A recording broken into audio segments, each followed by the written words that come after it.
नमस्कार दोस्तों, आज हम बात करेंगे अनुपात वाले प्रश्नों की। तो चलिए स्टार्ट करते हैं। पहला सवाल है, 960 रुपए के लाभ को ए तथा बी में 1/3 अनुपात 1/5 के अनुपात में बांटा गया है। उनके लाभों का अंतर क्या होगा? जो भी अंतर होगा वो इन चार ऑप्शन में से होगा। और यह प्रश्न एसएससी सीजीएल में पूछा गया है।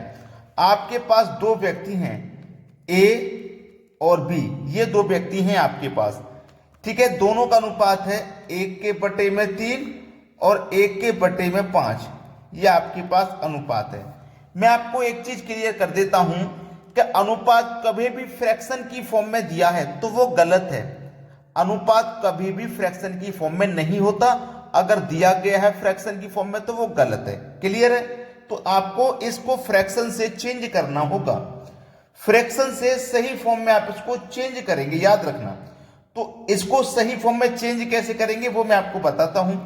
नीचे वाली संख्याओं का आपको एलसीएम लेना है।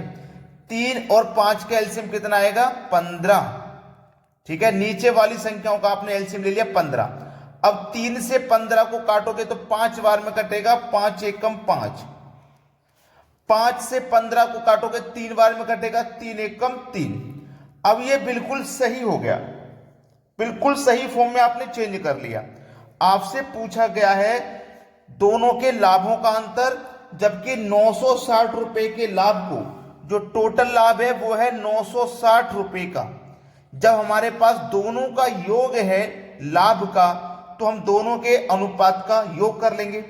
5 और 3 कितना हो जाएगा? 8 हो जाएगा। तो लाभ के योग में अनुपात के योग से डिवाइड कर दो, ये कटेगा 8 एकम 8, एक बचेगा 16, 8 दूने का 16 और 1 के 0, 120 बार में कटेगा। आपसे पूछा है दोनों लाभ का अंतर। ठीक है, अंतर पूछा है ना, तो आप डायरेक्ट अनुपात का अंतर करके मल्टीप्लाई कर दो 120 का।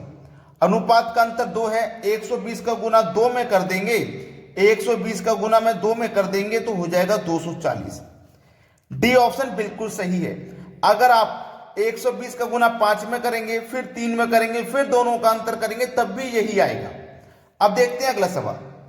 अगला प्रश्न है, 7,800 रुपए को राम, श्याम तथा मोहन के बीच 6, 9, 12 के विलोमानुपात में बांटने पर मोहन को कितनी राशि प्राप्त होगी? बहुत अच्छा सवाल है, बेहतरीन क्वेश्चन है। देखो उसने क्या बोला है, 6, 9, 12 का विलोमानुपात। 6, 9, 12 का विलोमानुपात को पहले सही से कर लीजिए। विलोमानुपात का मतलब है 1/6, 1/9 और 1/12। ये विलोमानुपात का मतलब है। अगर कभी प्रश्न में ऐसी भाषा का प्रयोग किया गया है तो समझ लो उसको फ्रैक्शन में लिखना है। ठीक है, राम, श्याम, मोहन 3 व्यक्ति हैं, राम, श्याम और मोहन। ठीक है, तीनों का अनुपात आपका इतना दिया गया है। तो फ्रैक्शन की फॉर्म में अगर अनुपात दिया है तो वो गलत है, इसको सही करना पड़ेगा।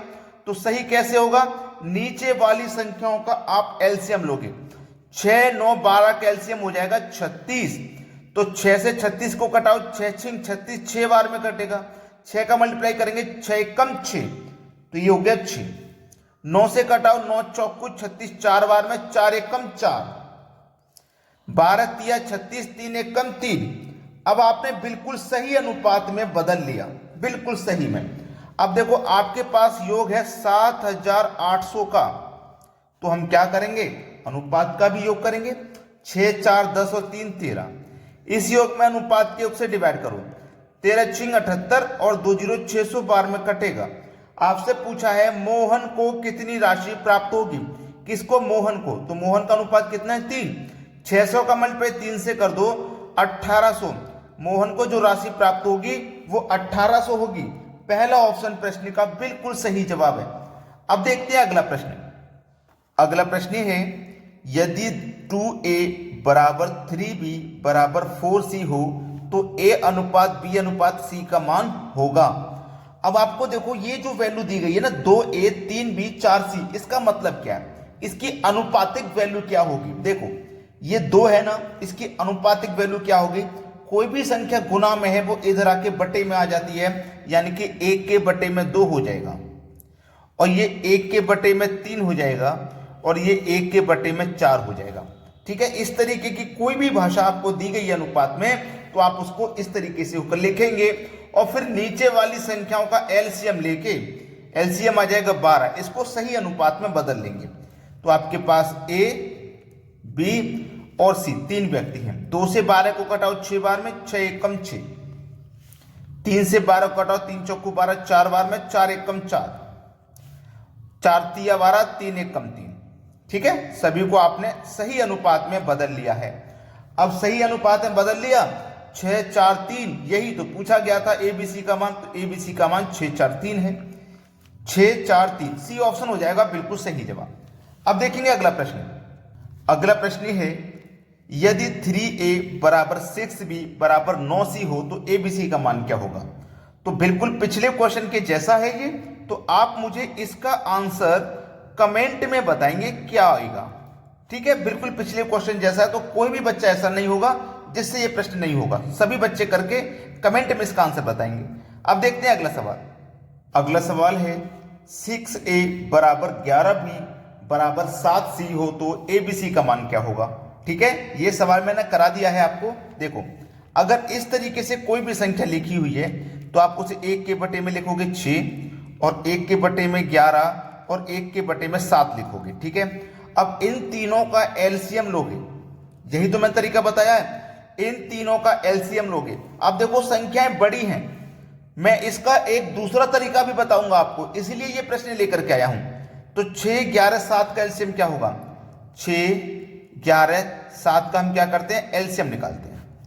2 से कटाऊंगा 3 बार में, 11 नहीं कटेगा, 7 भी नहीं कटेगा। 3 से कटाऊंगा 1 बार में, 3 से 11 भी नहीं कटेगा, 7 भी नहीं कटेगा। अब देखो 11 से कटा दो 11 को, 7 नहीं कटेगा, और 7 से कटा दो 1 बार में। तो अब आपके पास 2 तिया 6, 6 11 छक्के 66 और 66 में गुना कर दो 60 का, 7 का, 7 छिंग 42 का 2, हाथ से लगे 4, 7 छिंग 42 और 4 46, यानी कि 462 है इसका एलसीएम। कितना है, 462 है एलसीएम। अब हमारे पास ए, बी और सी 3 व्यक्ति हैं। ए का कैसे निकालेंगे, 6 से दिखाई, डिवाइड करो 462 में, कितनी बार में होगा, 6 से जाएगा 6 सत्ते 42, 6 सत्ते 42, 4 बचेगा 42, 6 सत्ते 42, 77 बार में जाएगा।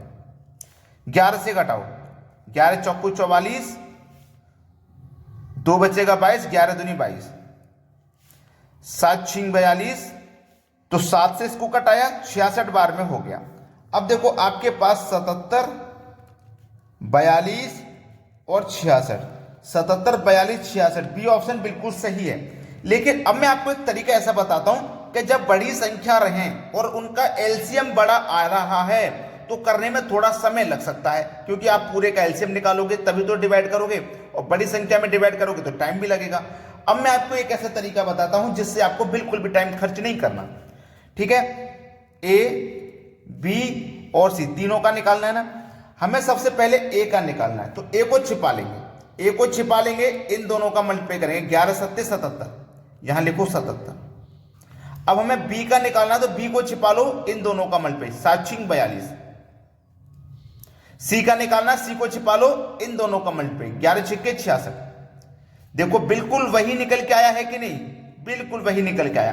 तो देखो दोनों में से जो तरीका आपको अच्छा लगा है ना, आप उससे कर लीजिए। मैंने आपको दोनों तरीके बता दिए हैं। अब देखते हैं अगला सवाल। अगला प्रश्न है, अब इस प्रश्न में आप कैसे करोगे, 2 तरीके मैंने आपको बताए हैं। ए बी सी का मान निकालना है, ए बी सी का मान निकालना है। तो कैसे निकालोगे, ए का मान निकालना है ना, सबसे पहले ए को छिपा लो, इन दोनों का मल्टीप्लाई कर दो, 12 और 13 का मल्टीप्लाई करोगे, कितना हो जाएगा, 13 दूने का 26 का 6, हासिल लगे 2, 13 कम 13 2 15, 156 हुआ।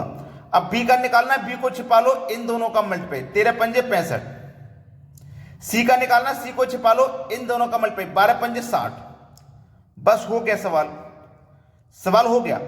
156 65 60, 156 65 60, यानी कि सी ऑप्शन बिल्कुल सही जवाब हो जाएगा। अब देखते हैं अगला सवाल। अगला प्रश्न है, यदि 1 के बटे में 3 ए, 1 के बटे में 4 बी और 1 के बटे में 5 सी हो तो ए बी सी का मान क्या होगा। ए, बी और सी का मान क्या होगा, ऐसा प्रश्न आपको दे दिया है। अब आप कंफ्यूजन में हो कि हम करें क्या। आखिरकार हम करें तो करें क्या, इस सवाल का आंसर क्या होगा। देखो 1 के बटे में 3 गुने में a है, 1 के बटे में 3 गुने में a, तो इसका मतलब a का मान 3 है, b का मान 4 है और c का मान 5 है। सवाल खत्म हो गया, कुछ करना ही नहीं था इसमें, तो 3 4 5 बी ऑप्शन बिल्कुल सही जवाब है। क्लियर है ना सभी को। अब देखते हैं अगला प्रश्न।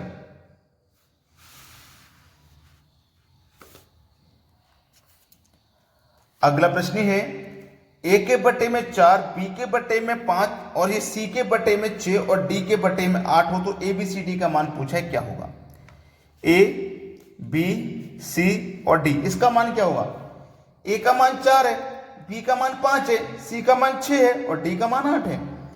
तो 4 5 6 8, बस ये इनका मान ही तो दिया गया है, ये इनका मान है 4 5 6 8, 4 5 6 8, पहला ऑप्शन सही जवाब है। जैसे मैं आपको बताऊं, पिछले क्वेश्चन में क्या था, 1 के बटे में 3 गुने a, यही तो था। अब a का गुना 1 से होगा तो a और बटे में 3, तो a का मान 3 हो गया, तो हमने a का मान 3 ही तो लिखा था, यहां पे 1 नहीं दिया गया, यहां पे a का मल्टीप्लाई डायरेक्ट 1 से करके दिया गया है। ठीक है, तो सभी बच्चों को वीडियो लाइक करना है और शेयर करना है, इतना काम आपको करना है। ठीक है दोस्तों, धन्यवाद।